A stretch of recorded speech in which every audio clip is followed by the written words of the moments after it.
හුඟක් අය ප්‍රශ්න ගණනාවක් යොමු කරලා තිබුණා සේෆ්ටි ප්‍රොසීඩියර් එක ගැන කියලා දෙන්න කියලා.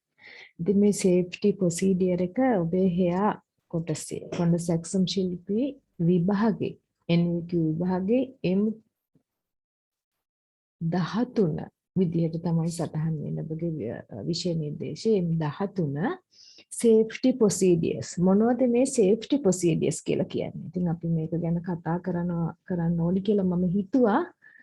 මොකද ගොඩක් කට්ටියට ගැටලු රාශියක් යොමු කරලා තිබුණා. ඒ වගේම තමයි තවත් ප්‍රශ්න ගණනාවක් එකතු කරලා තියෙනවා. මට එවල තියෙනවා. ඉතින් අහලා තියෙනවා. ඉතින් පුංචි ගැටලුත් තියෙනවා. ඉතින් මේවට උත්තර දෙන්න මේ කාලේ මේ පව කට් එකත් එක්ක. ඉතින් අපි පුළුවන් තරම් උත්සාහ කරමු නේද කොහොම හරි මේක ගොඩ දාගන්න.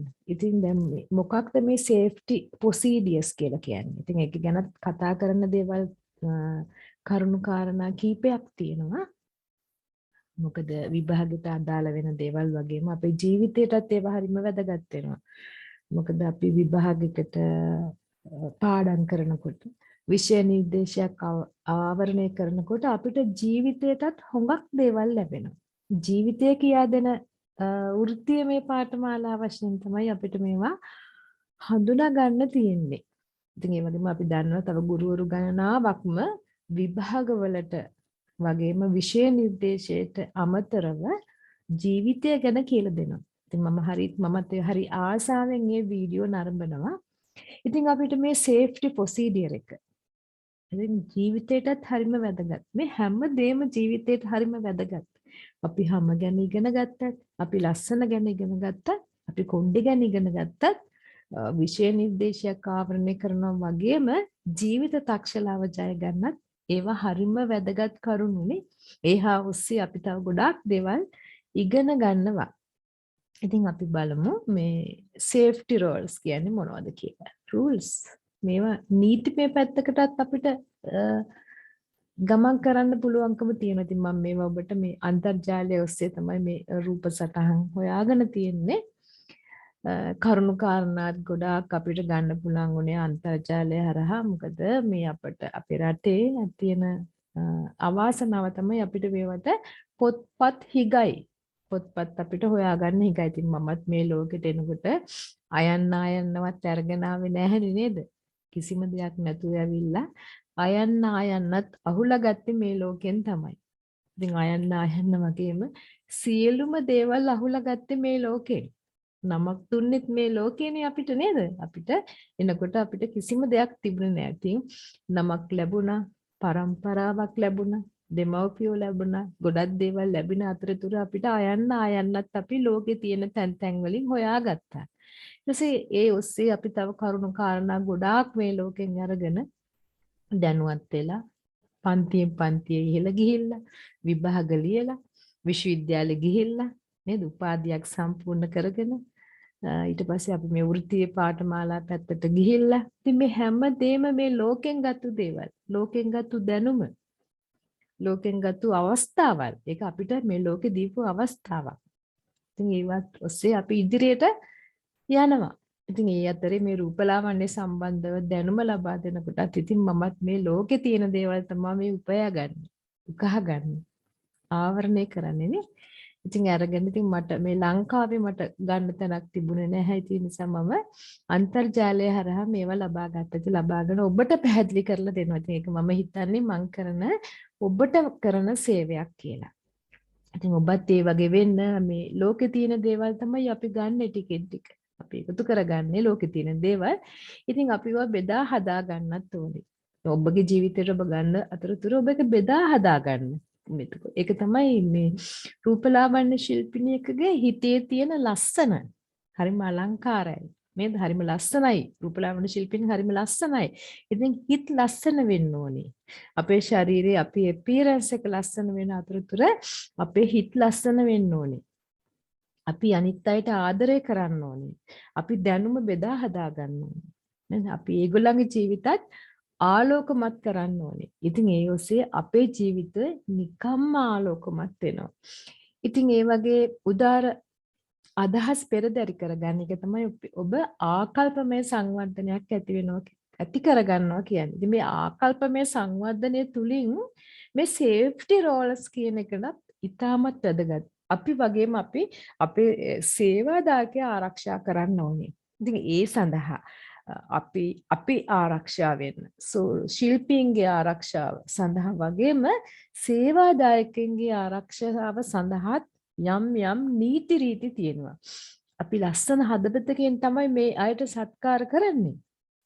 නමුත් අපි නීතිමය රාමුවකටත් කොටු වෙලා ඉන්නවා කියන එක අමතක කරන්න එපා. අපි සැලොන් එකක් දාගන්නවා, සැලොන් එකේ වැඩ කරනවා. නමුත් ඒක නීති රීති මාලාවකින් තමයි වට වෙන්නේ. අපිට තියනවා ඒකට පිළිපදින්න ඕන නීති රීති රෙගුලාසි. මේ සේෆ්ටි රෝල්ස් වල අපිට තියෙනවා නීති රීති රෙගුලාසි. ඉතින් මේ නීති රීති රෙගුලාසි කියන්නේ මොනවද? කොහොමද අපි මේවා අඳුරගන්නේ? කොහොමද අපි මේවා ඉගෙන ගන්නෙ? ඊට පස්සේ කොහොමද අපි මේවා අනුව කටයුතු කරන්නේ? කියන්නේ අපි නීතියට කීකරු වෙන්න ඕනේ. නීතියට කීකරු වෙන්න ඕනේ. ඒක තමයි අපේ විනය. අපේ විනය තමයි අපි නීතියට කීකරු වෙනවා කියන එක. ඉතින් බලමු අපි එකින් එක මොනවද මේ රූල්ස් කියලා. කොහොමද අපි මේවත් එක්ක කටයුතු කරන්න කියලා. එතකොට දැන් මේක අපි අනිවාර්යෙන් අපි මේ නීති රීති රෙගුලාසි අපිට වෘත්තිකයෙක් විදිහට කාර්මික ශිල්පියෙක් විදිහට අපිට අදාළ වන නීති රීති රෙගුලාසි මොනවද? රජයේ නීති රීති රෙගුලාසි මොනවද කියන එක ගැන අපි ඉගෙන ගන්න ඕනේ. ඉගෙනගෙන අපි ඒවා සේවාදායකයෙකු වෙනුවෙන් සහ අපි වෙනුවෙන් අපි ඒවා රකින්න ඕනේ. අපි අනුව කටයුතු කරන්න ඕනේ. මේක හොඳ ඇටිටියුඩ්ස් එකක්. මේක හොඳ ආකල්පයක්. ආකල්ප සංවර්ධනය කරනවා කියන එකත් අපේ පාඨමාලාවේ ප්‍රධාන මාතෘකාවක්. මේක මාතෘකාවක් විතරක් වෙන්න බෑ. ඒක අපි ඇප්ලයි කරගන්න ඕනේ. අපි වෘත්තිමය ජීවිතේට, ඒ වගේම අපේ පෞද්ගලික ජීවිතේට, අපේ සමාජමය ජීවිතේට. මොකද අපිට ජීවිත ගණනාවක් තියෙනවා. එකක් තමයි වෘත්තිමය ජීවිතේ. වෘත්තිකයෙක් විදිහට අපි කටයුතු කරන්නේ කොහොමද? අනිත් එක තමයි අපේ පෞද්ගලික ජීවිතේ. නේද? අපි පෞද්ගලිකව මේකට කොහොමද මේක අචීව් කරන්නේ කියන එක. දෙවනුව තමයි අපේ පෞල්මය ජීවිතය. අපි පෞලක් තුල කටයුතු කරන්නේ කොහොමද කියන එක තමයි පෞල්මය ජීවිතය කියලා කියන්නේ. එතකොට අපිට හම්බ වෙනවා තව සමාජමය ජීවිතයක්. අපි සමාජයේ සමග කටයුතු කරන්නේ කොහොමද? මේ නීති රීති රෙගුලාසි වලට අනුව අපි සමාජයත් එක්ක කටයුතු කරන්නේ කොහොමද? අපිට තියෙනවා සංස්කෘතිමය ජීවිතයක්. අපි කොහොමද අපේ සංස්කෘතියත් එක්ක මේ හැමදේම ගලපගන්නේ? ඒ වගේම අපිට තියෙන ආගමික ජීවිතයක්. කොහොමද අපි ආගමික ජීවිතේ අපි අනිත් දේවලුත් එක්ක ගලපගන්නේ? ඉතින් මේ වෘත්තීයමය ජීවිතය, පෞද්ගලික ජීවිතය, පෞල්මය ජීවිතය, සමාජමය ජීවිතය, ආගමික ජීවිතය, සංස්කෘතික ජීවිතය, එවගේම අපේ ආර්ථිකයටත් අපිට ජීවිතයක් තියෙනවානේ. මේ සියලු දේ එකට අපි එකතු කරගන්නේ කොහොමද? මේවා නීතියානුකූලව රජයේ රෙගුලාසි වලට අනුව අපි කොහොමද කටයුතු කරන්නේ? අපිට පෞද්ගලික ජීවිතය තුල වුණත් අපිට ඕන දේවල් කරන්න බෑ. නේද? අපි ඒවත් නීතිමය රාමුවකින්, සංස්කෘතික වටිනාකම් රාශියකින්, ආර්ථිකමය වටිනාකම් රාශියකින්, සමාජමය වටිනාකම් වලින්, වෘත්තිමය වටිනාකම් වලින් හැම දෙයකින්ම අපි බැඳිලා ඉන්නේ. අපිට තියෙන මේ හැම දෙයකටම සීමාවල්. ඒතර මේ සේෆ්ටි රෝල්ස් වල සීමාවල් මොනවද? අපි කැමති අපි මේ රැකියාවක් අපි ආරම්භ කරනවා. එහෙම නැත්නම් අපි ව්‍යාපාරයක් ආරම්භ කරනවා. ඉතින් මේ හැම දෙයකටම ආරක්ෂාව සඳහා තියෙනවා අපිට ගයිඩ්නස්. අපිට ගයිඩ් එකක් තියෙනවා. වර්ක් ප්ලේස් සේෆ්ටි එකක් තියෙනවා. කොහොමද අපි මේක අනුගමනය කරන්නේ? කොහොමද අපි මේක අපේ වෘත්තිමය ජීවිතයට එකතු කරගන්නේ? ඉතින් මොනවද මේ අවශ්‍ය කරුණු කාරණා? මොනවද අපි පිළිපැදිය යුතු කරුණු කාරණා? මොනවද අපි පුහුණු විය යුතු කරුණු කාරණා? මොනවද අපි අනුගමනය කළ යුතු කරුණු කාරණා වගේ බොහෝ තැන් අපිට තියෙනවා මේකෙදී ඉගෙන ගන්න. ඒ වගේම ඉගෙනගත්තු දේ අපි හොඳින් ධාරණය කරගෙන ඒවා පරිශීලනය කරන අතරතුර අපිට විභාගයක් සඳහා මුහුණ දීලා ඒකෙන් ජය ගන්න තියෙනවා. ඒකටනේ මේ ලෑස්ති වෙන්නේනේ. ඒකටනේ මේ ප්‍රශ්න ගණනාවක් ඔබ මා වෙත යොමු කරලා තියෙන්නේ. ඉතින් අපි බලමු එකින් එක අපි අවබෝධ කරගමු මේ මොනවද කියන එක. රැකියාවක් කිරීම, එහෙම නැත්නම් නව ව්‍යාපාරයක් ආරම්භ කිරීම සඳහා සේවා ස්ථානයේ ආරක්ෂාව. සේවා දායකයාගේ ආරක්ෂාව සහ තමන්ගේ ආරක්ෂාව පිළිබඳ හැම කෙනෙක්ම වග කිව යුතුයි. ඔබ සමග ඔබ වෙතන සේවා දායකයත් ඒ සඳහා වග කිය යුතුයි.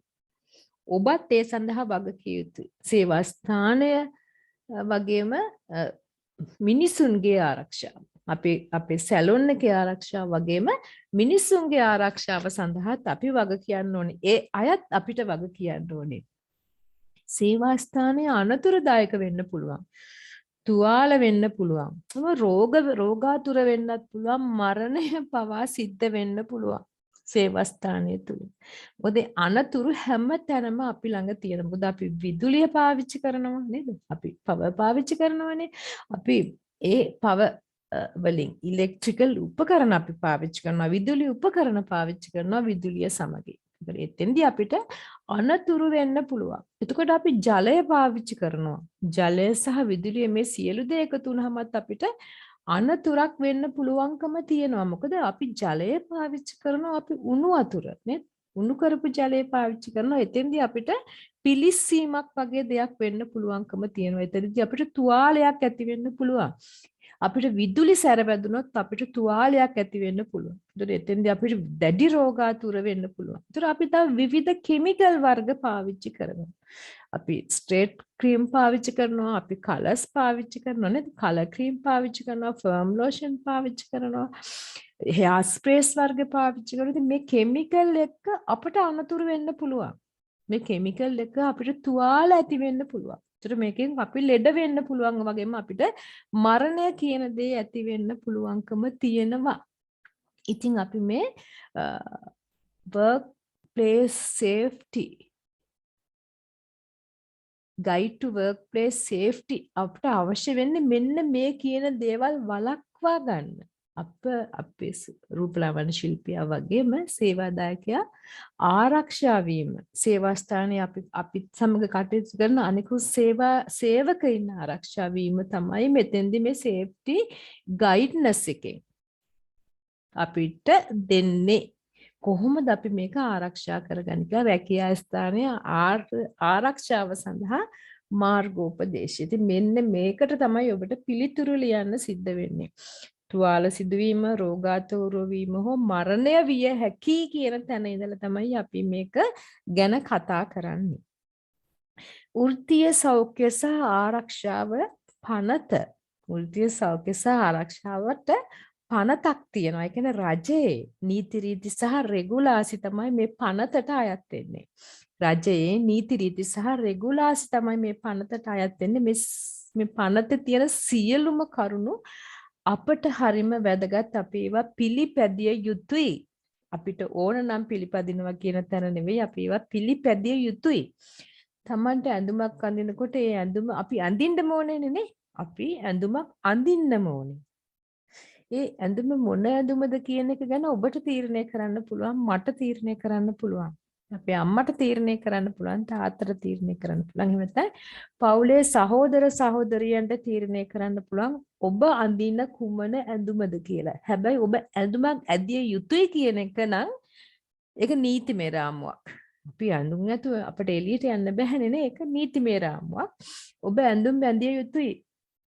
ඉතින් වෘත්තීය සෞඛ්‍ය සහ ආරක්ෂාව කියන පනතේ තියෙන්නේ අන්නර ඔබ ඇඳුම් ඇඳිය යුතුයි කියනවා වගේම හරිම නීතිගත කරපු කළ යුතුයම වුණු කරුණු කාරණා කීපයක්.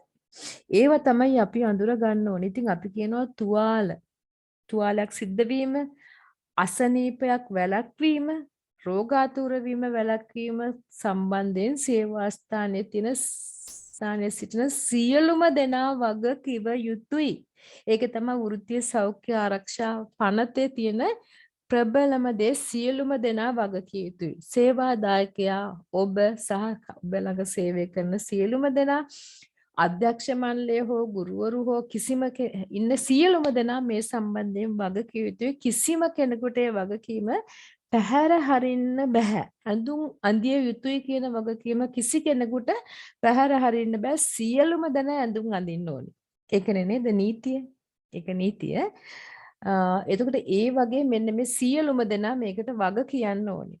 ඒතර ඒ වගකීම් පැවරෙන්නේ මොන ආකාරයෙන්ද කියන එක දෙවනුවට තමයි කතා කරන්නේ. අර ඇඳුම් අඳිනකොට ඇඳුම ඇඳිය යුතුමයි. අඳින්නේ මොන ඇඳුමද කියන එක ගැන අපිට තීරණය කරන්න පුළුවන් වගේම අර ආරක්ෂාවේදී මේ සියලුම දෙනා මේකට වගකිය යුතුයි. ඒක ඒ වගකීම් බෙදලා යන ආකාරය අපිට දෙවනුව කතා කරන්න පුළුවන්. ඒතර බලන්න අභ්‍යන්තර වගකීම් පද්ධතිය. අපි බැලුවොත් එහෙම කම්කරුවන්, අධීක්ෂකවරුන්, සේවා යෝජකයින් සහ සේවක නියෝජිතයන් සියල්ලටම තබා ගැනීමට නීතිමය වගකීමක් තියෙනවා. ඒ කියන්නේ මේ හැම දෙනාම මේක වගකීමෙන් බැඳිලා ඉන්නවා. ඉතින් ඔවුන්ගේ සේවා ස්ථානය ආරක්ෂිත හා සෞඛ්‍ය සම්පන්නයි කියන එක ගැන නීතිමය වගකීමක් මේ සියලු දෙනාටම තියෙනවා. ඉතින් මතක තියාගන්න මේ සියලු දෙනාම වගකීමෙන් බැඳිලා ඉන්නවා. එතකොට කම්කරුවන් 6-19ක් අතර සිටින සේවා ස්ථානවල සෞඛ්‍ය සහ ආරක්ෂාව පිළිබඳ නියෝජිතයෙකු සිටිය යුතුයි. සෞඛ්‍ය සහ ආරක්ෂාව පිළිබඳ වෙනම කෙනෙක් ඉන්න ඕනේ සේවක කම්කරුවන් හරි සේවකයන් 6-19ක් සිටින ස්ථානවල. දැන් සාමාන්‍යයෙන් සැලොන් එකක නම් සාමාන්‍ය බොහෝ සැලොන් වල ඉන්නේ 6ට වඩා අඩු ප්‍රමාණයක්. නමුත් මේ වගේ 19ක් වගේ ප්‍රමාණයක් ඉන්න ස්ථාන තියෙනවා. එහෙම තියෙනවා නම් මේ ආරක්ෂාව සඳහා වෙනම නිලධාරියෙකු ඉන්න ඕනේ. සේෆ්ටි නිලධාරියෙකු වෙනම ඉන්න ඕනේ. ඉතින් මතක තියාගන්න මෙන්න මේ කරුණු තමයි ඔබගේ විභාගයේ සමග ඔබගේ ලැබෙන ප්‍රශ්න වලට ඔබට ලැබෙන්න පුළුවන් වෙන්නේ. ඒ වගේම කම්කරුවක් 20ක් හෝ ඊට වැඩි ප්ලස් 20 හෝ ප්ලස් 20 ධන ඉතිනවා නම් ඒකාබද්ධ සෞඛ්‍ය සහ ආරක්ෂණ කමිටුවක් තියෙන්න ඕනේ. සේවකයෝ, කම්කරුවෝ, නිලධාරීන් හෝ කවුරුන් හෝ ඒ ස්ථානයේ 20කට වැඩි නම් 20 ප්ලස් 20කට වැඩි නම් සෞඛ්‍ය සහ ආරක්ෂණ කමිටුවක් තියෙන්න ඕනේ. 19ට වඩා අඩු නම් තියෙන්න ඕනේ සෞඛ්‍ය ආරක්ෂාව පිළිබඳ නිලධාරියෙක් නේ. ඊට පස්සේ මේක කමිටුවකට යනවා. ආරක්ෂක නීති රීති කඩ කළොත් දඩ මුදල් ගෙවන්න සිද්ධ වෙනවා. ඒ වගේම තමයි ආරක්ෂාව ගැන නොසලකිලිමත් වුණා. ආරක්ෂාවක් කඩ කරා කියලා පුද්ගලයෙකුට එළවෙන චෝදනා හැම චෝදනාවක් සඳහාම දඩ මුදලක් අය කරන්න පුළුවන්. ලංකාවේ නම් මන් දන්නේ නැහැ. ලංකාවේ නම් ඉතින් දඩ මුදල් කියන්නේ සාප්පුවට දාන්න දඩ මුදලනේ. දැන් ඒක හොඳ දියුණු රටවල් වල එහෙම නෙවෙයි. ඒක නීතිය කාටත් පොදුයි. හැමෝම දඩ ගෙවන්න ඕනේ. ඔටෝමැටිකලි තමයි මේ දඩේ Tamanට නියම වෙන්නේ.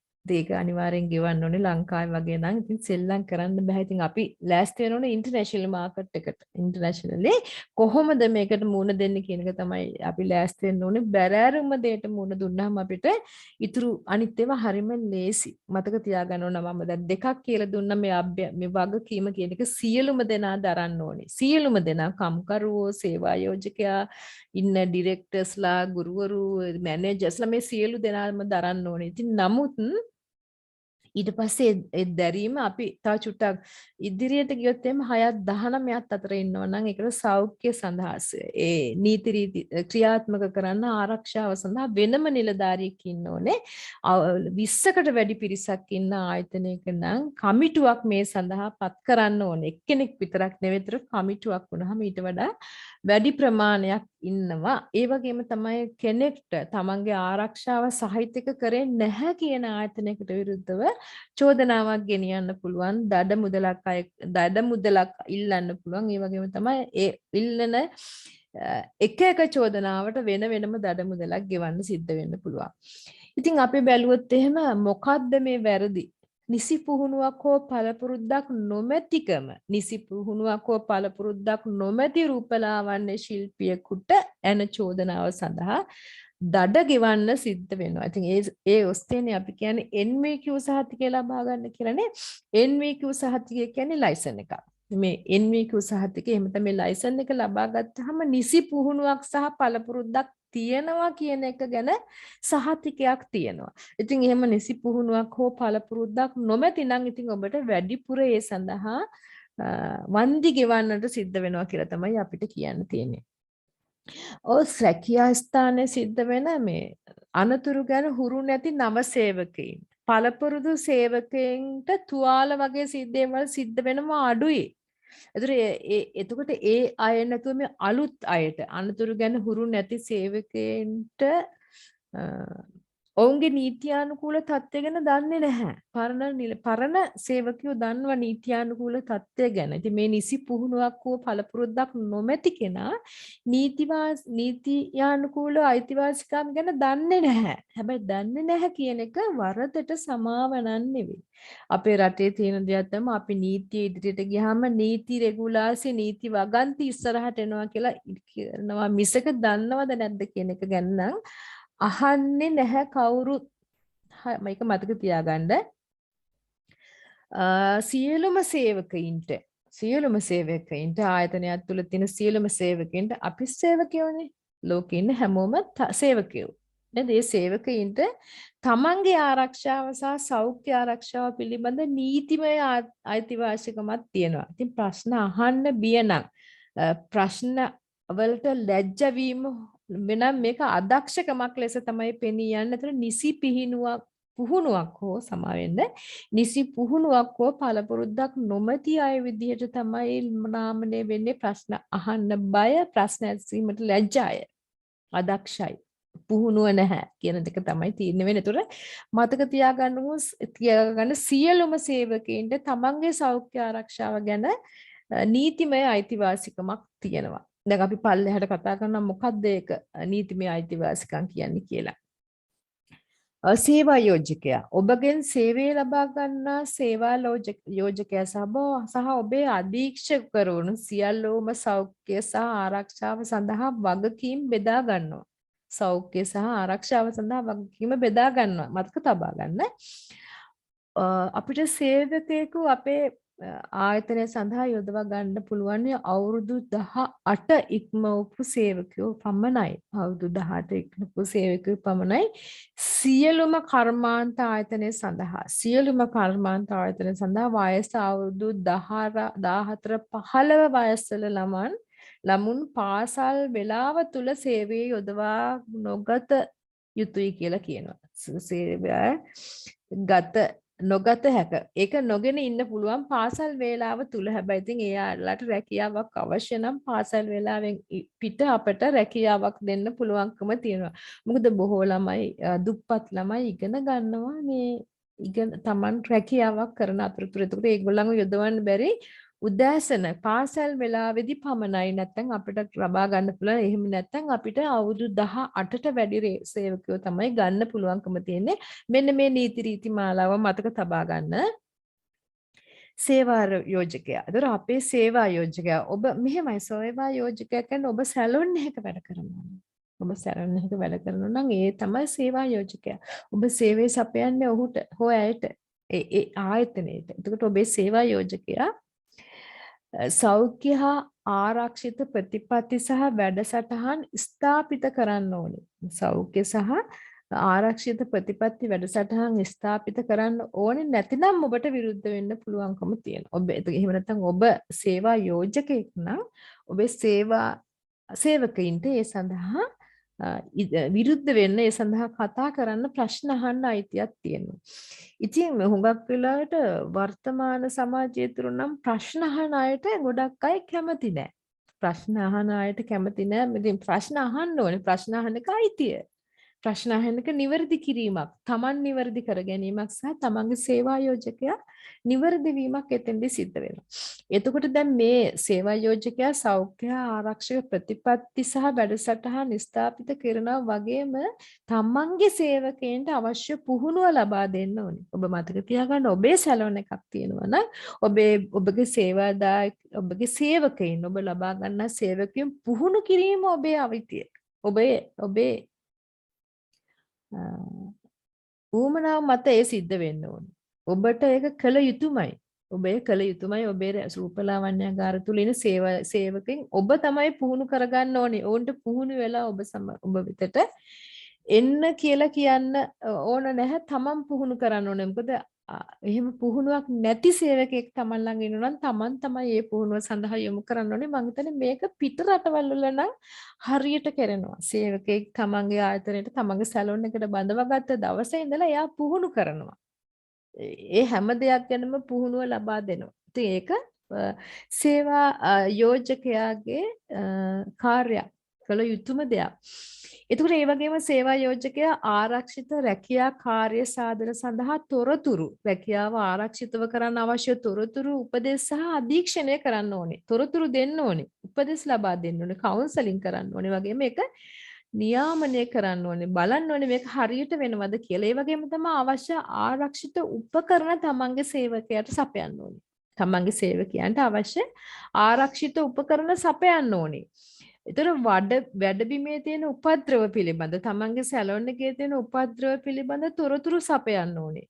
ඒ වගේම තමයි හැමෝටම බලා ගන්න පුළුවන් විදිහට තොරතුරු ප්‍රදර්ශනය කරන්න ඕනේ. දැන් අපි කිව්වොත් එහෙම ආරක්ෂාව සඳහා අපට අවශ්‍ය ආරක්ෂාව තියෙනවනේ. මොකද අපිට ගිනි නිවන වෙලාවට ඒ වගේ ආරක්ෂාවක් ලබා ගන්න පුළුවන්. හදිසිය වෛද්‍ය ප්‍රතිකාර අවශ්‍ය නම් වෛද්‍යවරයෙක් වෙතින් උපදෙස් ලබා ගන්න පුළුවන්. ඉතින් මේ වගේ අවශ්‍ය තොරතුරු ප්‍රදර්ශනය කරන්න ඕනේ.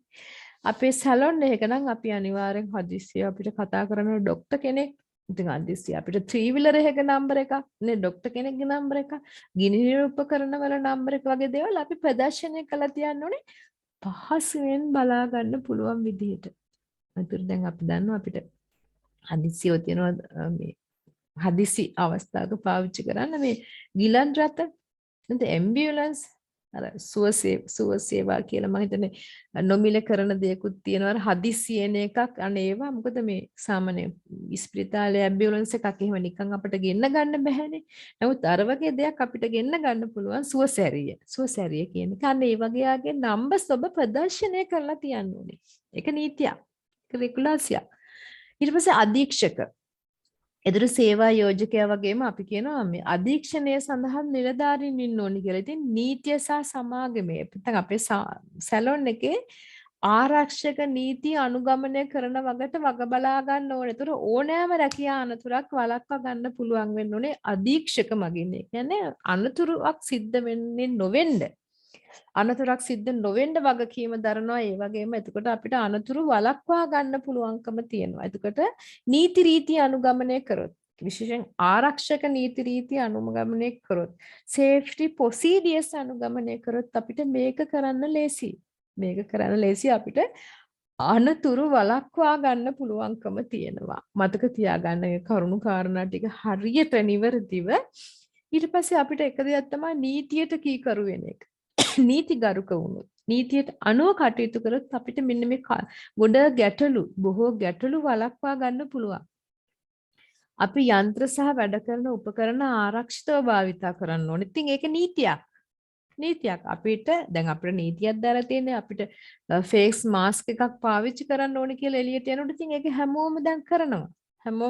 ඒක නීතියක්. ඒතකොට ඒ වගේම අපිට පුළුවන්කම තියෙන අපේ වැඩ පරිසරය තුළදී අපේ රූපලාවන්‍යාගාරය තුළදී working areas වලදී එහෙම අපිට ආරක්ෂිත උපකරණ භාවිතා කරන්න ඕනේ. කළ යුතුමයි. ආරක්ෂක උපකරණ භාවිතා කළ යුතුමයි. ඉතින් බොහෝ කාලයකට කලින් දැන් මේ කොවිඩ් වලට කලින් උනොත් අපි නම් කොණ්ඩේ කපනවා නම් අපි මාස්ක් එක දානවා. අපි කෙමිකල් යූස් කරනවා නම් අපි මාස්ක් එක දානවා. ඒ වගේම අපි ෆේෂල් එකක් කරත් අපි මාස්ක් එක දානවා. මොකද අපේ හුස්ම එතකොට අපේ ක්ලයන්ට් වදින්නේ නැහැ. ඉතින් ඒක එක්තරා විදිහක ආරක්ෂාවක්. මේ කොවිඩ් වලට කලින් මම කියන්නේ. ඉතින් ඒක ඒ වගේ ආරක්ෂිත උපකරණ භාවිතා කරන්න ඕනේ. ආරක්ෂිත පුද්ගලික මෙවලම් අපිට පාවිච්චි කරන්න පුළුවන්. ඒ වගේම තමයි හදිස්සියේ ඇති වෙන උපද්‍රව අපි වාර්තා කරන්න ඕනේ. මොකද අපි දන්නවා අපේ සැලොන් එකේදී අපි හැම දෙයක්ම වාර්තා කරනවා. ඉතින් හදිස්සිය උපද්‍රවයක් ආවොත් අපි ඒක වාර්තා කරගන්නවා. දැන් අපිට ඉහළින් ප්‍රධානියෙක් ඉන්නවනම් අපි එයාට මේ බව වාර්තාව දෙනවා. එහෙම නැත්නම් අපි ඒ වාර්තාව තබා ගන්නවා. ඉතින් හැම වෙලාවෙම ආරක්ෂිතව වැඩ කරන එක තමයි නීතියට.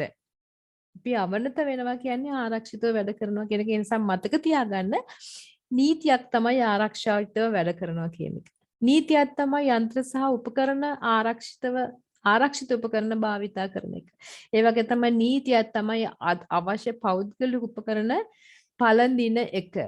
ඒ වගේම තමයි රැකියාවේදී නොරැවටෙන්න ඔබට අයිතියක් තියෙනවා. රැවටිලා වැඩ කරන්න බෑ. අපි වැඩ කරන්න ඕනේ සත්‍ය කරුණුත් එක්ක, නීතිමය කරුණුත් එක්ක. ඉතින් සේවා ස්ථානයේ තියෙන අනතුරු ගැන දැනගන්නට.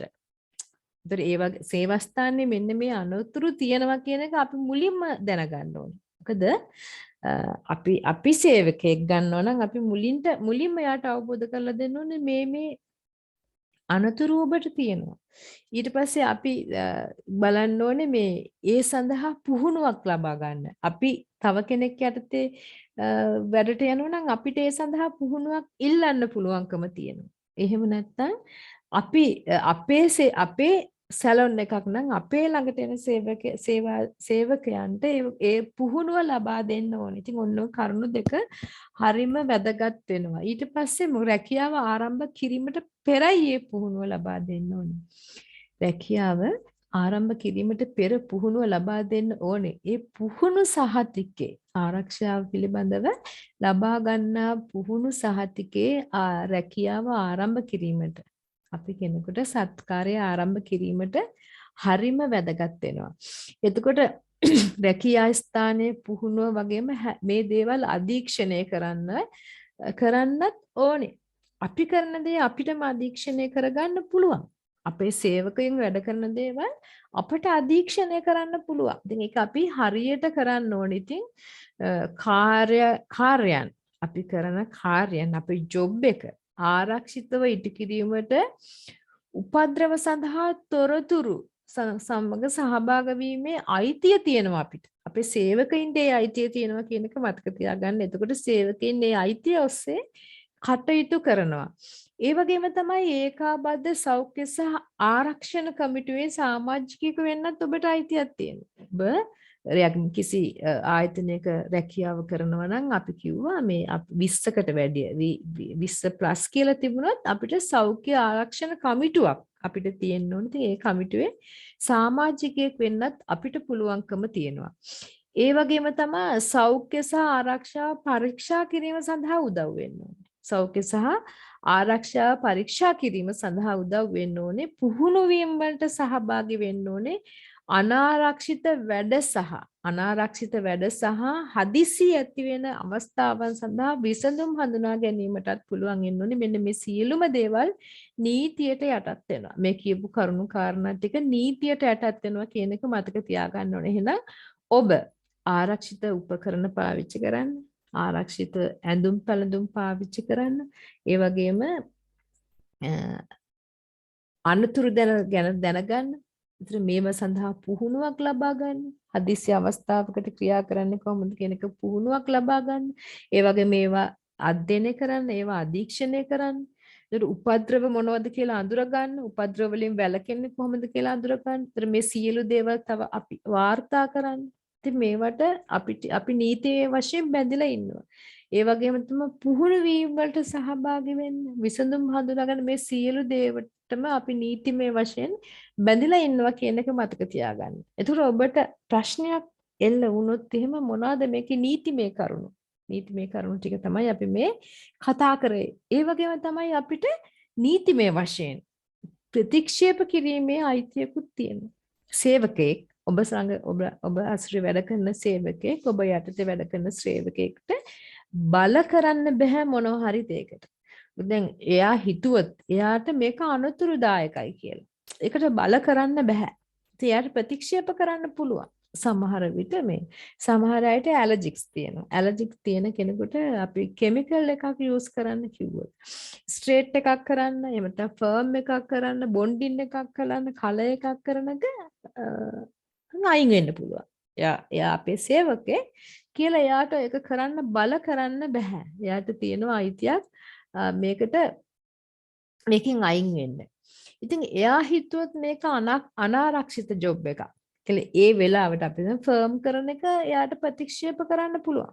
ඒ ප්‍රතික්ෂේප කරා කියලා මේ ඒක සම්බන්ධයෙන් සේවා යෝජකයාට ඔබ යටතේ ඉන්න සේවකයෙක් ඔබට එහෙම කළොත් ඔබට එයාට දඬුවම් කරන්න බෑ. ඒ වගේම එයාව සේවයෙන් අයින් කරන්නත් බෑ. හදිස්සියේ හරි මෙන්න මේ විදිහට මෙයා මං කියන දේ කරන්නේ නැහැ කියලා එයාව සේවයෙන් අයින් කරොත් ඔබට ඒකට කිසිම සමාවක් නැහැ. එහෙම සේවකෙක් ඒ සේවකයාට ඒක එපා කියන්න ඔබට අයිතියක් නැහැ. ප්‍රතික්ෂේප කිරීමේ අයිතිය ඔබේ සේවකයාට තිබුණට ඒක පිළිගැනීමේ අයිතිය ඔබට තියෙනවා. ඒකට දඬුවම් කිරීමට හෝ ඒකට විරුද්ධව ඔබට යමක් කියන්නට හෝ බෑ. ඉතින් ප්‍රතික්ෂේප කිරීමේ අයිතිය තියෙනවා සේවකයාට කියන එක මතක තියාගන්න ඕනේ.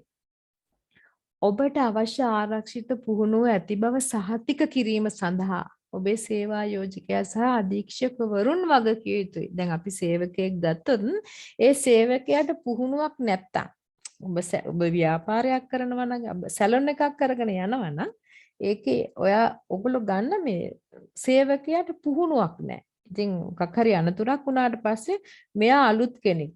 මෙයා තාම පුරුදු වෙනවා. මෙයාට ඒ පුහුණුව නැහැ කියන එක ඔබට කියන්න බෑ. ඔබ තමයි ඒකට වගකිය යුතු. ඔබේ සේවකයා පුහුණු කරන්නේ නැතුව ඔබට සේවය යොදවන්න බෑ. ඔබ සේවකයෙක් නම් ඔබට පුහුණු නොවි ආරක්ෂාව පිළිබඳ පුහුණු නොවි ඔබට සේවය කරන්න බෑ. ඔය දෙකම තියෙනවා. ඉතින් ඔබ මුලින්ම කරන්න ඕනේ ආරක්ෂාව පිළිබඳ safety procedures පිළිබඳ පුහුණු වෙන එක. ඉතින් මේ ඔබගේ පාඨමාලාව තුළ දැන් ඔබ කරන රූපලාවන්‍ය හෝ කොණ්ඩ සැකසුම් හෝ පාඨමාලාවකින් පසුවනේ ඔබ NVQ විභාගය සඳහා මුහුණ දෙන්නේ. ඉතින් මේ safety procedures ගැන ඔබේ කෝස් එක තුළ ඔබේ පාඨමාලාව තුළ කරලා නැත්තම් ඔබට වෙන තැනක රැකියාව කරන්න බෑ. ඊට කලින් ඔබ එක පුහුණු වෙන්න ඕනේ වෙනම පුහුණු සහතිකයක් ඔබට ලබා ගන්න ඕනේ. එහෙම නැත්නම් ඔබ කරපු පාඨමාලාව තුළ ඔබ මේක අධ්‍යයනය කරපු බවට සහතිකයක් ඔබට තියෙනවා. කියන්නේ සහතිකයක් කියන්නේ වෙනම ඔබට සහතිකයක් දෙන්නේ නැහැ. ඔබේ පොත්පත්වල තියෙන සටහන් වලින් ඔබ මේ යුනිට් එක කරලා මේ මොඩියුල් එක කරලා අවසානයේ කන්ටිනියු ඇසෙස්මන්ට් එකට මුහුණ දීලා ඒකෙන් ලකුණු අරගෙන තියෙන ඔබ සමත් වෙලා කියන ඒ සහතිකය ඔබට ප්‍රමාණවත් වෙනවා. අතන දැන් සාමාන්‍ය හොඟක් ආයතනවල මෙන්න මේ සේෆ්ටි ප්‍රොසීඩියර් කියන එක ඒ පන්තියේ ඉන්න ගුරුවරයා කරන්නේ නැහැ. හුඟක් වෙලාවට ඒක සෞඛ්‍ය ඉන්නවා මේක සම්බන්ධයෙන් ගිනි නිවන හමුදාවේ කට්ටිය ඉන්නවා. එතකොට තව ප්‍රථමාධාරාංශයේ ඉන්නවා.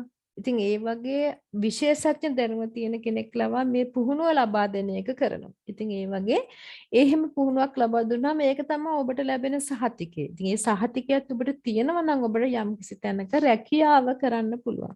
ඔබට ඒ සහතිකය නැතිනම් ඔබට ඔබ රැකියාව කරන තැන එහෙම නැත්නම් ඔබේ සැලොන් එකේ අයිති කෙනාගෙන් ඔබට ඒ සම්බන්ධයෙන් පුහුණුවක් ඉල්ලන්න පුළුවන්. ඒ අයිතිකරුව ඔබ වගකීමෙන් බැඳලා ඉන්න ඔබ සඳහා ඒ පුහුණුව ලබා දෙන්න. ඉතින් ඔය දෙපැත්ත මතක තියාගන්න ප්‍රතික්ෂේප කිරීමේ අයිතිය සමගින්ම ඔබ පුහුණුකරුවෙකු බව ඔබට මේ සම්බන්ධයෙන් හොඳ දැනුමක් තියෙන බව සහතික කිරීම ඔබේ ආයතනයේ ප්‍රධානියා විසින් ඉටු කරනවා.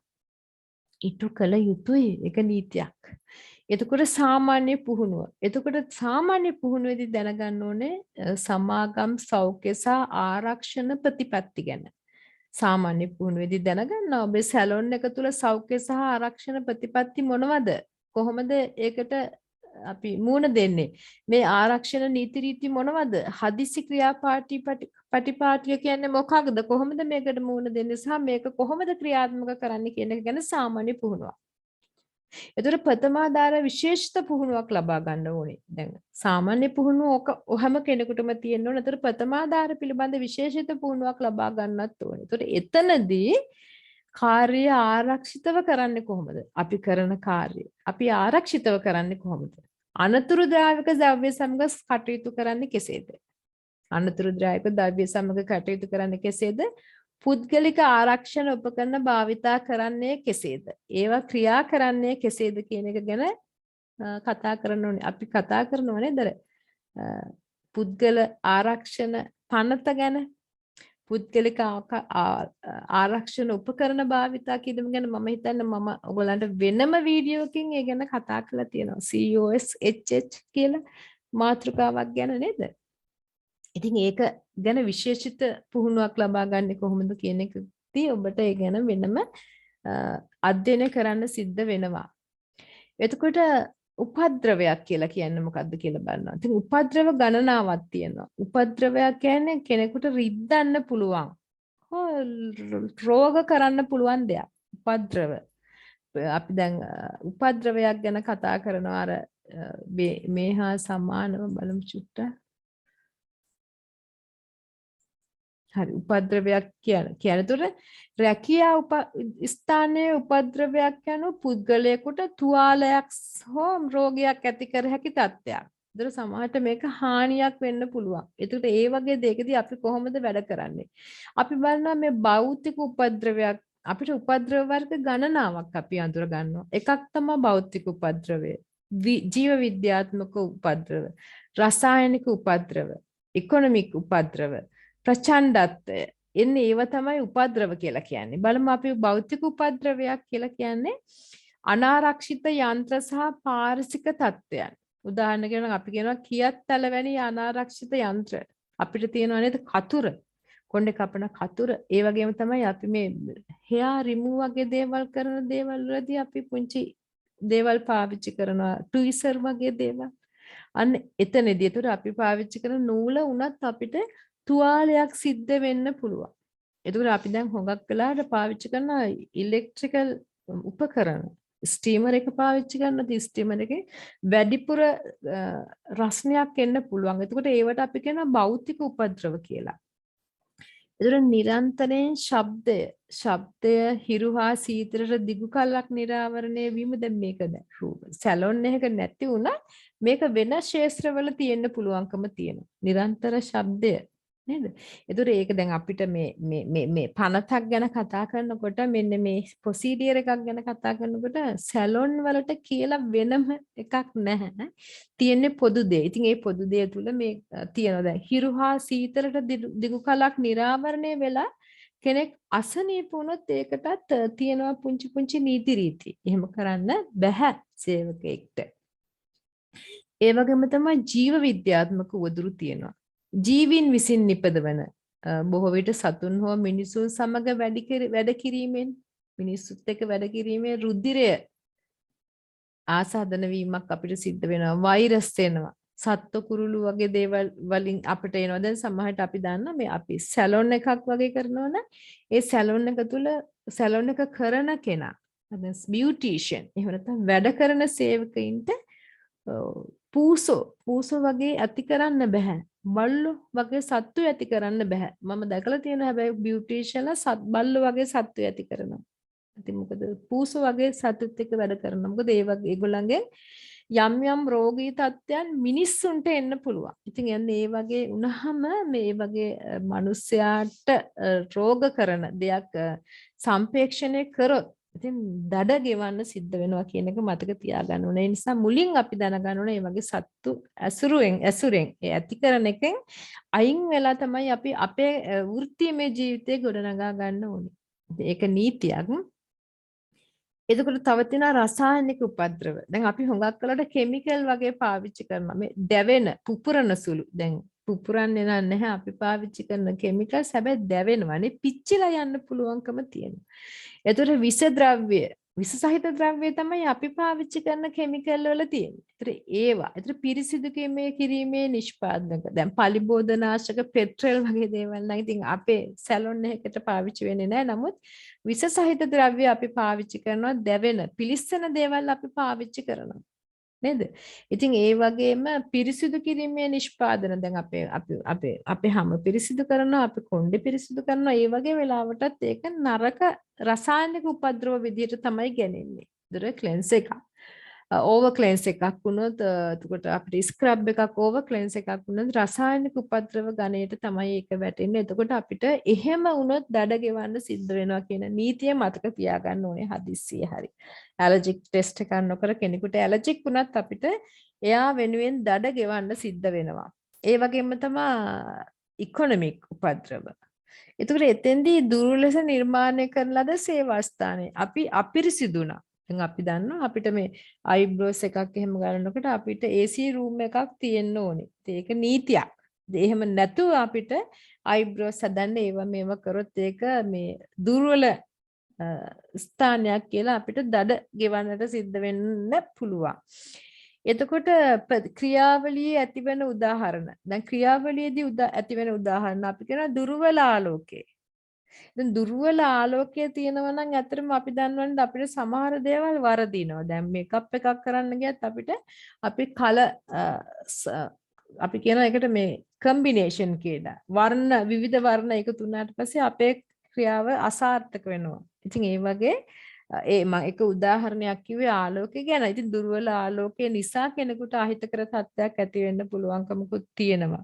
යන්තම් නොපෙනෙන වගේ තැනක නිකන් අඳුරු සෙවණැලි තියෙන තැනක.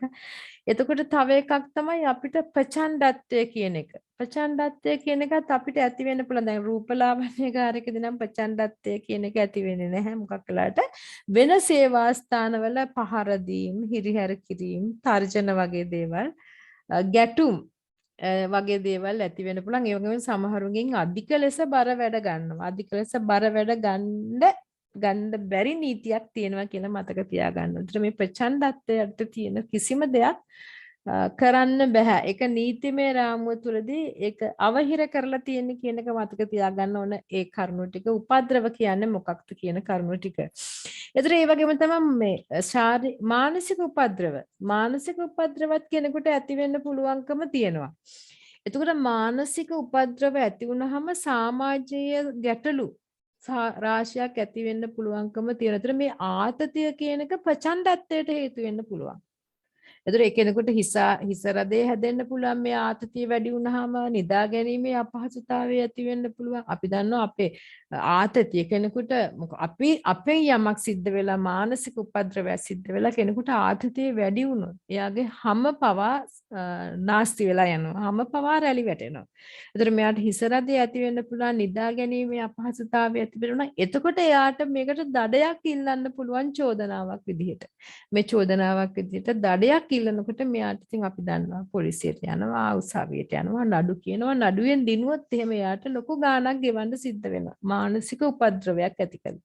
මානසික උපද්‍රව විතරක් නෙවෙයි රසායනික උපද්‍රවයක්, භෞතික උපද්‍රවයක්, ජීව විද්‍යාත්මක උපද්‍රවයක්, එතකොට ප්‍රචණ්ඩත්වයක්, ඒ වගේ දෙයක් අපිටුරුණු සිද්ධ වෙන්න පුළුවන්.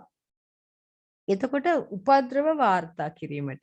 එතකොට ඔබ මතක තියාගන්න ඕනේ මේ ඊළඟ කරුණ උපද්‍රව වාර්තා කිරීම ඔබව ආරක්ෂා කර ගැනීමට සහ ඔබේ සේවාකයන් ආරක්ෂා කිරීමට, ඔබේ සේවාදායකයන් ආරක්ෂා කිරීමට ඔබට නීතිමය වගකීමක් තියෙනවා. ඒතර සෞඛ්‍ය සහ ආරක්ෂණ තොරතුරු කෙරෙහි අවධානය යොමු කරන්න ඕනේ. ඒතර මේවා අවධානය යොමු කරලා මේ තත්ත්වයන් අනතුරු තත්ත්වයන් අඳුරගෙන ඒවා අධ්‍යයනය කළා ඒවට අවශ්‍ය පිළියම් සකස් කරන්න ඕනේ. ඉතින් ඒ විදිහට සියලුම දේවල් අඳුරගෙන සේවාදායකයන්ට ආරක්ෂාව වැද කිරීමට අවශ්‍ය තොරතුරු ලබා දීම එක වගකීමක්. ඒක නීතියෙන් බැඳිලා ඉන්නවා. ඒතර ඒවා හැමතිස්සෙම වර්ගීකරණය කරන්න ඕන, සංකේත කරන්න ඕන. ඉතින් අනතුරු ඇඟවීමේ ලේබල් එතකොට පාවිච්චි කරන්න ඕන. ඒතර අපි ඒකට කියනවා ආරක්ෂණ දත්ත පත්‍රිකාව කියලා. ඒක මම හිතන්නේ මේ වචනේ ඔයගොල්ලෝ අහලා ඇති. ආරක්ෂිතව වර්ගීකරණය සහ සංකේතය කිරීම ඒවට අපි කියනවා ආරක්ෂණ දත්ත පත්‍රිකාව සඳහා පුහුණු කිරීම කියලා. ඉතින් මේ ආරක්ෂණ දත්ත පත්‍රිකාව අනතුරු ඇඟවීමේ ලේබල් කරන ආකාරය ගැන මේ ද්‍රව්‍ය ආරක්ෂණ පත්‍රිකාව සඳහා පුහුණුව ලබා දෙන එකත් ඔබේ සේවා යෝජකයාගේ එක දෙයක්. ඔබේ පාඨමාලාවේදී ඒ ඔබ ලබා ගත යුතුමයි. ඒ නිසා තමයි ඔබ මේ වගේ පිළිතුරු ලියන්න සිද්ධ වෙන්නේ ප්‍රශ්න පත්‍රයකදී එක මොඩියුලයක් විදිහට. එතකොට උපද්‍රව මූලාශ්‍රය කියන්නේ තුවාල වීම වළක්වන්න ඕනේ. උපද්‍රව මූලාශ්‍රය තුවාල වීම වැළැක්වීම සඳහා හැම තිස්සෙම වැළකරන ක්‍රියාවලිය සැලසුම් කරන්න ඕනේ. එතකොට අන්තරාදායක ක්‍රියාවලින් වලින් අයින් වෙන්න ඕනේ. අපි වැඩ කරනකොට අපි වැඩ කරන ක්‍රියාවලිය තුල අපි වැඩ කරන ක්‍රමවේදයේ අපි වැඩ කරන දේවල් තුල අන්තරාක්‍රාය දේවල් වලින් අයින් වෙන්න ඕනේ. එතකොට මේ ආවරණ හැමතිස්සෙම අපි පාවිච්චි කරන්න ඕනේ. ඒතර අනතුරුදායක ද්‍රව්‍ය සමග ඒවා හරියම කළමනාකරණය කරගන්න පුළුවන් වෙන්න ඕනේ. ඒතර සේවකයාට උපද්‍රව පාලනය කරන්න පුළුවන්කම තියෙන්න ඕනේ. එතකොට අපි හැමතිස්සෙම වාතාශ්‍රය අපිට තියෙන වාතාශ්‍රය භාවිතා කරන්න ඕනේ. ඒතර ඒ වගේම තමයි නීතිමය පටිපාටිය නීතිමයට ගරු කරන්න ඕනේ. ඒතර හැමතිස්සෙම අනතුරුදායක දෙයක් එක්ක ඉන්න කාලය අපි අඩු කරන්න ඕනේ. ඉතින් ඒතර අපි කියන පුද්ගලික ආරක්ෂණ උපකරණය PPE සැපයන්න ඕනි කියලා. පුද්ගල ආරක්ෂණ උපකරණය කියන එක මම හිතන්නේ ඔබට මීට වසර ගණනාවක පරණ ප්‍රශ්න පත්‍ර සාකච්ඡා කරනකොටත් ඔබට ඒ වචනේ අහුවෙලා ඇති. දැන් මේ PPE එක, ඒතර කොච් COSH කොච් කියලා මේ හැමදේම තියෙන්නේ මෙන්න මේ මොඩියුලේට ඔබට අන්තර්ගත කරලා. ඒ නිසා ඔබ ඔබේ පාඨමාලාව තුළ මේ ඉගෙන ගන්න ඕනේ මේ දේ සඳහා ඔබට විභාගවලට මුහුණ දීලා තියෙන පන්ති කාමරය තුල සිද්ධ වෙන විභාගවලට මුහුණ දීලා මේ සහතික ඔබට ලබා ගන්න පුළුවන් නම් මොන හරි ක්‍රමයකින් එක හරිම වැදගත් වෙනවා. උපද්‍රව පාලනය කිරීම සඳහා සේවා ස්ථානයේ භාවිතා කරන ක්‍රමයේ උනත් ඒ සඳහා දේවල් 3ක් කරන්න ඕනේ. එතකොට උපද්‍රව පාලනය කිරීම සඳහා උත්තරාසය පාලනය කරන්න ඕනේ. කිසිදු නව උපද්‍රවයක් ඇති නොකරන්න. සේවකයාට කාර්ය පහසු ලෙස කරන්න ඉඩ දෙන්න ඕනේ. එතකොට හැමතිස්සෙම අනතුරු පාලනය කරන්න ඕනේ. එතකොට නව අලුතින් උපද්‍රවයක් ඇති නොවෙන්න සේවකයාට කාර්ය පහසු ලෙස කරන ඕනෑම දෙයක් අපි හිතමු මේකප් එකක් ෆේෂියල් එකක් මේ හැමදේම කරන්න පහසුකම් සලසලා දෙන්න ඕනේ. එතකොට දැන් අපි කිව්වහම PPE පුද්ගල ආරක්ෂණ උපකරණ කියලා අපි මේවට කියන්නේ. පුද්ගල ආරක්ෂණ උපකරණ මොනවද පුද්ගල ආරක්ෂණ උපකරණ කියලා කියන්නේ? එතකොට පුද්ගල ආරක්ෂණ උපකරණ කියලා කියන්නේ හිස සහ ඇස් ආවරණය කරන දේවල්. එතකොට දෘඩ තොප්පි අපි තොප්පි පාවිච්චි කරනවා හිසට නේද? ඇස් වලට ඇස් කණ්ණාඩි පාවිච්චි කරනවා. මුහුණු ආවරණ පාවිච්චි කරනවා. ඒතකොට ඒ වගේම ද්‍රව්‍ය වලට බැක්ටීරියා, ඒතකොට වෛරස් වලට නතර විස ද්‍රව්‍ය වලට ඇස් වලට යන්න බෑ, හිසට යන්න බෑ. මුඛ ආවරණ දාපුවම මුඛයට ලං වෙන්නත් බෑ. ඒවට තමයි PPE කියලා කියන්නේ. පුද්ගල ආරක්ෂණ උපකරණ. ඒතර ආරක්ෂිත කණ්ණාඩි වලින් අපි ඇස් දෙකටත් කණ්ණාඩි දෙකක් දානවා. ඒතර ඇස් කණ්ණාඩි දාපුවම දූවිලි වලින්, ඒතර සුන්බුන් වලින් ආරක්ෂා වෙනවා. එතකොට ඒ වගේම තමයි අපිට නිකන් හදිස්සියේ කෙමිකල් එකක සැර වුණත් එන්නේ නැහැ. අපි කණ්ණාඩි දෙක දාලා තියෙනවා. පුද්ගල ආරක්ෂණ උපකරණයක් විදිහට අපි කණ්ණාඩි දෙක දාලා තියෙනවා. ඒතර කන්න ආරක්ෂිත තියෙනවා අපිට. කන් දෙකත් අපි ආරක්ෂා කරගන්න ඕනේ. කන් දෙකෙන් උනත් අපිට අහිතකර දේවල් ශරීරගත වෙන්න පුළුවන්කම තියෙනවා. ඒතර බූට් සපත්තු වලින් ඒක තියුණුයි. එතකොට මොකක් හරි දෙයකින් පාද ආරක්ෂා කරනවා. දැන් රූපලාවන්‍යගාරයක් වගේ තුලදී නම් ඉතින් අපිට ඒක ඒ තරමටම අවශ්‍ය වෙන්නේ නැහැ. නමුත් සමහර රැකියා තියෙනවා. සමහර රැකියාවලදී තමන්ගේ කකුලට යමක් වැටුණොත් යකඩයක් වගේ දෙයක් වෙනොත් ඒ ආරක්ෂා වෙන්න තමයි මේ බූට් සපත්තු තියෙන. ඒකට සපත් දෙක දාගත්තාම යකඩයක් වැටුණත් කකුලට හානියක් වෙන්නේ නැහැ. දෙක හරි ශක්තිමත්ව තමයි මේ සපත්තු දෙක හදලා තියෙන්නේ. එතකොට සපත්තු දෙක ලිස්සා නොයන විදිහට වෙන්න ඕනේ. මොකද අපි හිතුවොත් එimhe වතුරක් එක්ක වැඩ කරන කෙනෙක් නම් ටයිල් වල වැඩ කරන කෙනෙක් නම් මේක ලිස්සලා යන්න පුළුවන්. එතකොට ආරක්ෂාව පිළිබඳ ගැටලු තියෙනවා. මොකද ගොඩක් බර උස්සන කෙනෙක් වගේ නම් ආරක්ෂාව පිළිබඳ ගැටලු තියෙනවා. එතකොට අත්ඇසුම් රසායනික ද්‍රව්‍ය අත්තර හුඟක් වෙලාවට අපි දැන් කොවිඩ් කාලෙත් අද්දක සුපිරිසිදු කරගන්න කියන්නේ නේ. හුඟක් වෙලාවට මේ රසායනික ද්‍රව්‍ය වලින් වගේම වෛරස් බැක්ටීරියා වගේ දේවල් වලුත් අපට හානි වෙන්න පුළුවන්කම තියෙනවා. ඉතින් අත්තැසුම් වලින් ඒකේ හානිය අපිට නවත්ත ගන්න පුළුවන්කම තියෙනවා. ඒ වගේම ශ්වසන යන්ත්‍ර මගින් පෙනහළු වලට සහ සමට හානි කළ හැකි කුඩා අංශු වාතය ආස්වාස කරන එක වළක්ව ගන්න පුළුවන්කම තියෙනවා. කුඩා ශ්වසන යන්ත්‍ර මගින් සිද්ධ වෙන හානිය වළක්ව ගන්න පුළුවන්කම තියෙනවා. ඒ වගේම දිගු අත් ආවරණ සහිත ටී-ෂර්ට් වගේ දිගු අත් ආරක්ෂාව තියෙන වගේ ඉතින් අත් දෙකක් වගේ පිලිස්සින එක අතර යමක් මේ කෙමිකල් එකක් වැටෙන එක වගේ ආරක්ෂා වෙන්න පුළුවන්. අත් එක දිගටම අපිට පාවිච්චි කරන්න පුළුවන් නම් අත් දෙක දිගටම වැහෙන ඇඳුමක් පාවිච්චි කරන්න පුළුවන්. ඒ වගේම තමයි බැඳෙන පටි. අපි කියන වැටීම් ආරක්ෂණ පද්ධතිය කියලා ලිස්සා වැටෙනවා වගේ දේවල් වළක්ව ගන්න පුළුවන්කම තියෙනවා. දැන් රූපලාවන්‍ය සම්බන්ධව නැති එහෙම දේවල් නැහැ. නමුත් ඉතින් මේක මේ අපේ රූපලාවන්‍ය සඳහා හදපු පනතක් නෙවෙයිනේ නේ හැම ශේත්‍රයක් සඳහාම හදපු පනතක් නිසා ඉතින් ඒ අයට ඒක පාවිච්චි කරන්න පුළුවන්කම තියෙනවා. ඔබ හොඳට මතක තියාගත යුතු කරුණක් තමයි මේ පනත ආරක්ෂාව සඳහා තියෙන ආරක්ෂක පනත මේ රූපලාවන්‍ය ශේත්‍රයට හදපු එකක් නෙවෙයි. මේ වර්කර්ස්ලාට මේ ශේත්‍රයේ කාර්මික ශේත්‍රයේ වැඩ කරන හැම වර්කර් කෙනෙකුටම පොදු වෙච්ච දෙයක්. ඒ වගේම තමයි අපිට ඊළඟට තව කරුණක් එනවා. හදිසි අවස්ථාවන් සමග කටයුතු කිරීමටත් අපිට කරුණු ගණනාවක් නීතිමය විදිහට ලබා දීලා තියෙනවා. සමහර රැකියාවල හදිසි අවස්ථා ඇති වෙනවා. ඉතින් හදිසි අවස්ථාවකදී කොහොමද කරන්නේ? කොහොමද ආරක්ෂිතව ඉන්නේ කියන එක තමයි මේකෙන් දැනගන්නේ. දැන් අපි ආරක්ෂා වෙන්න ඕනේ. අපේ සේවකයන් ආරක්ෂා කරන්න ඕනේ. අපේ සේවාදායකයින්, අපේ ක්ලයන්ට් ආරක්ෂා කරන්නත් ඕනේ. ඉතින් මේ ගින්නක් ඇති වුණොත්, පිපිරීම් ඇති වුණොත්, තුවාල වීමක් වුණොත් දැන් සාමාන්‍ය රූපලාවන්‍ය ගාරය තුල ගින්නක් ඇති වෙන්න පුළුවන්. තුවාල වීමක් සිද්ධ වෙන්න පුළුවන්.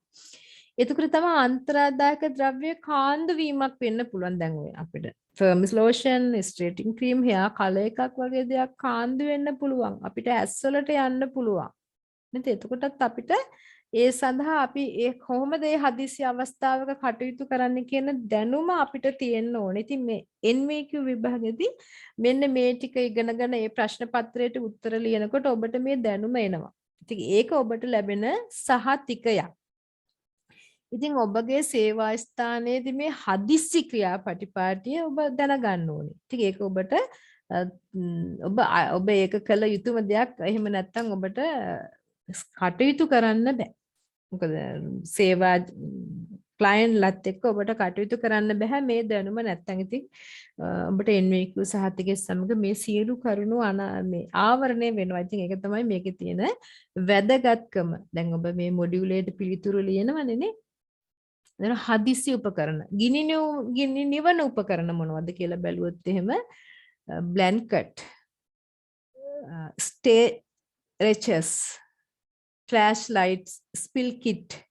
දැන් මේවා තමයි ගිනි නිවන උපකරණත් එක්ක ඒතර අක්ෂි ආවරණ.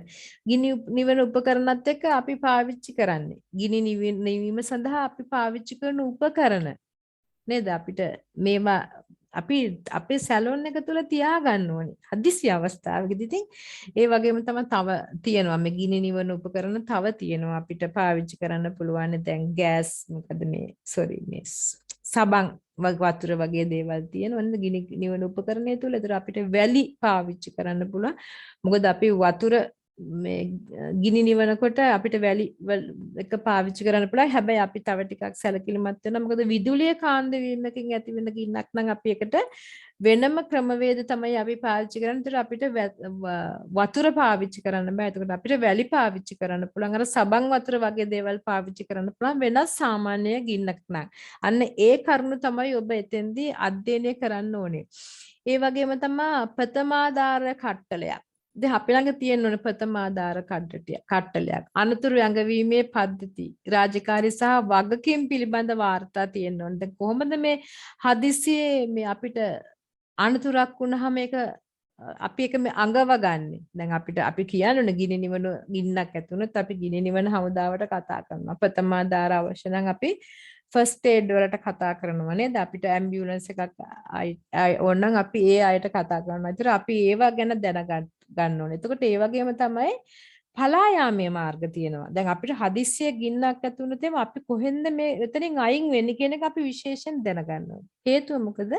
අපිට අපේ සේවාදායකයන් ඉවත් කරගන්න සිද්ධ වෙනවා. අපි ලොකු බිල්ඩින් එකක ඉන්නවා නම් ඔන්න ලොකු ගින්නක් ඇති වෙනවා නම් අපේ පලා යාමේ මාර්ගය මොකද? අපේ හදිසි දොරටුව මොකද? අපි දන්න බස් එකක ගියත් හදිසි දොරටුවක් තියෙනවානේ. ඒතර ඒව ගැන අපි දැනගන්න ඕනේ. අපි ලොකු ගොඩනැගිල්ලක ඉන්නවා නම් ඒ ගොඩනැගිල්ලේ සිටීම පිළිබඳ අපිට අවබෝධයක් තියෙනවනේ. අපිට හදිසියක් වුණොත් ඒකෙන් අයින් වෙලා යන්න. ඒක නීතියක්. ඒතර අපේ සේවාදායකයන් අපිට අයින් කරගන්න පුළුවන්කම තියෙනවා. මොකද මේ අපි හිතුවට අපේ සැලොන් එක ගැන සමහරට අපි මේ පොඩි තැනක තියෙනවා නම් අපිට එළියට පැනලා දුවන්න පුළුවන්. නමුත් මහ ලොකු ගොඩනැගිල්ලක අපේ සැලොන් එක තියෙනවා නම් අපි හිතමුකෝ දැන් අපි ටවුන් එකට ගියාම තට්ටු 3 4 බිල්ඩින් එක තැනක තමයි අපේ සැලොන් එක තියෙන්නේ. ඒතර අපි දැනගන්න ඕන හදිස්සි දොරටුව කොහෙද තියෙන්නේ. අපිට හදිස්සිය ගින්නක් ඇතුළත අපේ ක්ලයන්ට්ව අපි එක්කගෙන යන්නේ කොහොමද එළියට? අපි ආරක්ෂා වෙන්නේ කොහොමද? අපේ සේවකයින් අපි ආරක්ෂා කරගන්නේ කොහොමද? ඉතින් අපිට තියෙන්න ඕනේ අන්න ඒ වගේ සැලැස්මක්. අපිට ඒව අඳුරගෙන තියෙන්න ඕනේ. හදිස්සිය පිටවීමේ මාර්ග මොනවද කියලා. එතකොට අපිට ප්‍රථමාධාර ලබා ගන්න සිද්ධ වෙනවා. එතකොට අපිට අවශ්‍ය නම් වෛද්‍ය ප්‍රතිකාර වලට යන්න සිද්ධ වෙනවා. එතකොට අපි වෛද්‍ය ප්‍රතිකාර සඳහා ඔබේ ප්‍රවාහනය සකස් කරගන්නේ කොහොමද? අපි කොහොමද අපි සුවසැරියට හරි කතා කරන්නේ?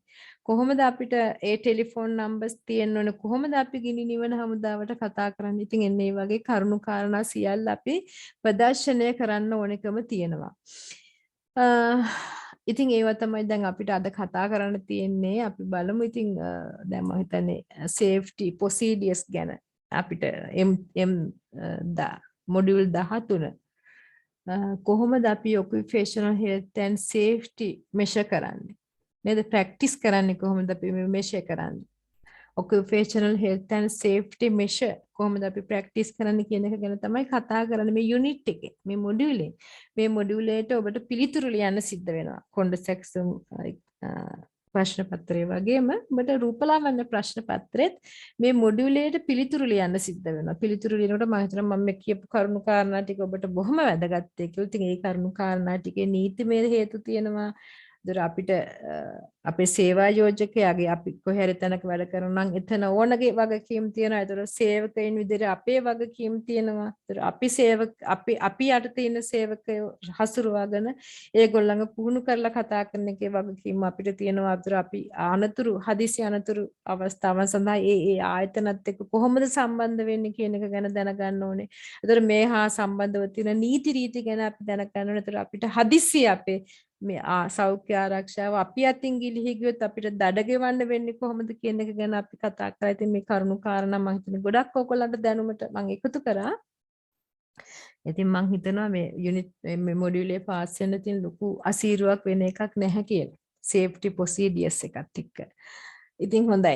දැන් ප්‍රශ්න නම් ගොඩාක් යොමු කරලා තියෙනවා. ඉතින් එක එක දේවල් වලට උත්තර ඉල්ලලා ඉතින් මට පුළුවන් තරම් මම උදව් කරන්න උත්සාහ කරනවා.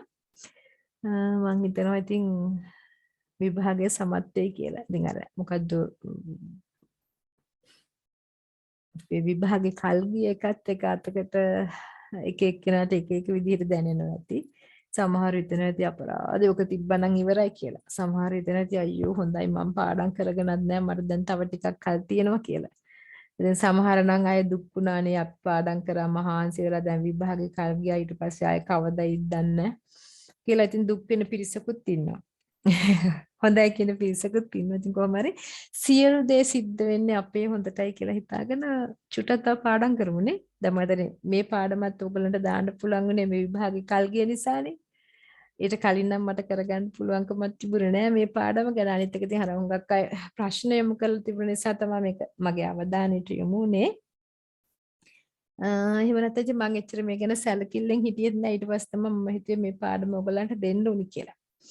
ඉතින් හොඳයි මම ආයෙත් හැමදාම වගේ කියනවා අපේ channel එක subscribe කරන්න අලුත් කෙනෙක් ඉන්නවනම් like එකක් comment එකක් හරිම වැදගත්. ඉතින් හරිම දුර්ලභ දේ තමයි like එකක් comment එකක් ගන්න එක ඔයගොල්ලන්ගේ. වීඩියෝ නරඹන හැමෝම like කරා නම් ඉතින් ලොකු like ප්‍රමාණයක් වැටෙනවනේ. ඔක්කොමලා share කරා නම් ලොකු shares ප්‍රමාණයක්ත් වැටෙනවා. කමෙන්ට් කරන්න නම් ඉතින් බෑ කියන්නකෝ අකුරු ටයිප් කරන්න ඕනේ කියලා. ඉතින් අර නමුත් ඉතින් ලයික් එකක් දාන්න නම් අමාරු නැහැ. ඉතින් ඒ වගේම දැනුම බෙදා හදා ගන්න මම අර මුලින් කිව්වා වගේ ලෝකෙට ඇවිල්ලා තමයි අපි ආයන්නත් ලෝකෙන් අහුලා ගත්තේ. ඒ වගේම කරුණු කාරණා ගොඩාක් අපි ලෝකෙන් අඳුරගත්තා, අහුලා ගත්තා. අපි දැනුවත් වුණා, අපි විභාග ලිව්වා මේ ඒවත් එක්ක ඊට පස්සේ ජීවිත සාර්ථක කරගත්තා. ඉතින් අපි උදව් කරමු අනිත් අයට නේද? එතකොට තමයි අපිට සාමූහිකව ලොකු ගමනක් යන්න පුළුවන් වෙන්නේ. ලස්සන හිත තියෙන ලස්සන බියුටිෂන්ලට ලස්සන සමාජීය වටිපටයාවකුත් ගොඩනගා ගන්න පුළුවන් වෙන්නේ. ඉතින් හැමෝටම බුදු සරණයි පරිස්සමින් ඉන්න.